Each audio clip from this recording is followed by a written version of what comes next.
নমস্কাৰ, এই মুহূৰ্তৰ অসমৰ প্ৰত্যেকগৰাকী জনতালৈ দিবলৈ ওলাইছোঁ ডাঙৰ খবৰ। আজি হৈছে 5 জুলাই।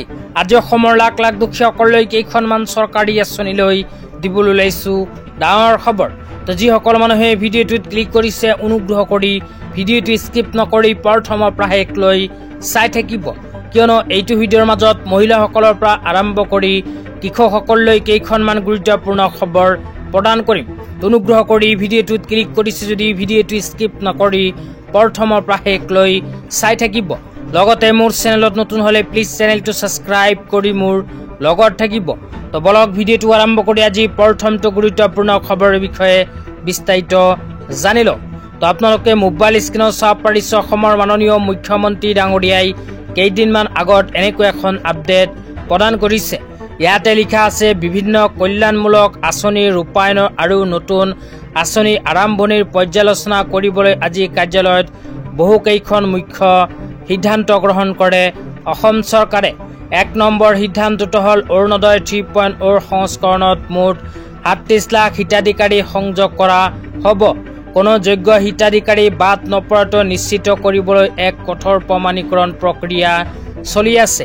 তো ইয়াতে কোৱা অনুযায়ী অসম চৰকাৰে অৰুণোদয় 3.0 আঁচনিৰ জৰিয়তে 37 লাখ দুখীয়াসকলক প্ৰদান কৰিব অৰুণোদয় 1250কৈ টকা। ইয়াৰ বাবে ইতিমধ্যে চৰকাৰে আৰম্ভ কৰিছে বাছনি প্ৰক্ৰিয়া। 2 নম্বৰত কৈছে, এক ৰাজসাহায্যযুক্ত LPG আঁচনি আৰম্ভ কৰিবলৈ আগবাঢ়িছোঁ। আমি এই আৰম্ভণি আনুষ্ঠানিক কৰাৰ বাবে প্ৰয়োজনীয় বিভিন্ন প্ৰক্ৰিয়াৰ মূল্যায়ন কৰি আছোঁ। তো যিসকল মানুহৰ ঘৰত LPG গেছ আছে, সেইসকল মানুহৰ বাবে অসম চৰকাৰে নতুনকৈ আৰম্ভ কৰিব এখন বিশেষ আঁচনি।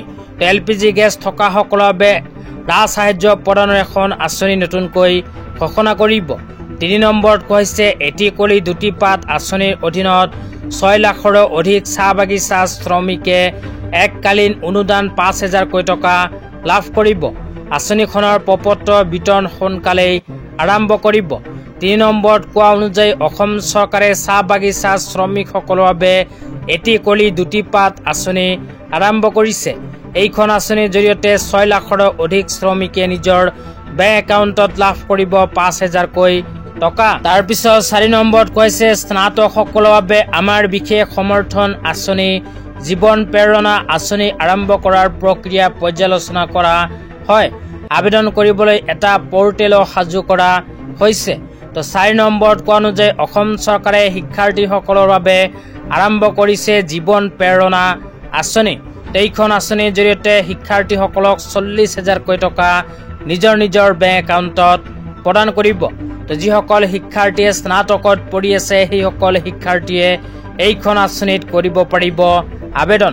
তো আপোনালোকে যদি এইবোৰ আঁচনিত আবেদন কৰিব বিচাৰে, তেন্তে মোৰ চেনেলটো ছাবস্ক্ৰাইব কৰি মোৰ লগত থাকিব।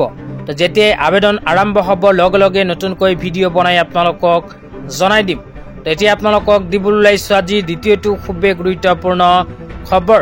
তো আজি দ্বিতীয়টো গুৰুত্বপূৰ্ণ খবৰ হ'ল PM কিষাণ আঁচনিলৈ। তো যিসকল কৃষকৰ নাম PM কিষাণ আঁচনিত অন্তৰ্ভুক্ত হৈ আছে, সেইসকল কৃষকে চলিত মাহৰ ভিতৰতে লাভ কৰিব PM কিষাণ আঁচনি 20 নম্বৰ কিস্তি 2,000কৈ টকা।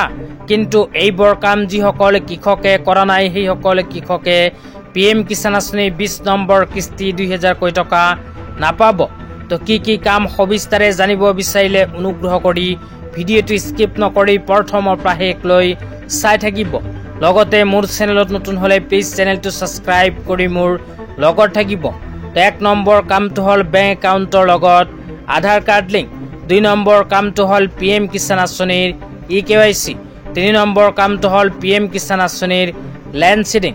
4 নম্বৰ কামটো হ'ল ফাৰ্মাৰ ID। তো যিসকল কৃষকে এতিয়ালৈকে ফাৰ্মাৰ ID বনোৱা নাই, সেইসকল কৃষকে অতি সোনকালে CSC চেণ্টাৰত গৈ বনাব লাগিব ফাৰ্মাৰ ID। অন্যথা PM কিষাণ আঁচনিত নাম অন্তৰ্ভুক্ত হৈ থাকিলেও PM কিষাণ আঁচনি 20 নম্বৰ কিস্তি 2,000কৈ টকা নাপাব। এইবোৰ কাম যদি আপোনালোকে কৰা নাই, তেন্তে অতি সোনকালে কৰি লওক। তো আজি ইমানেই। ভিডিঅ'টো চাই কেনে পালে নিশ্চয় কমেণ্ট কৰি জনাই দিব।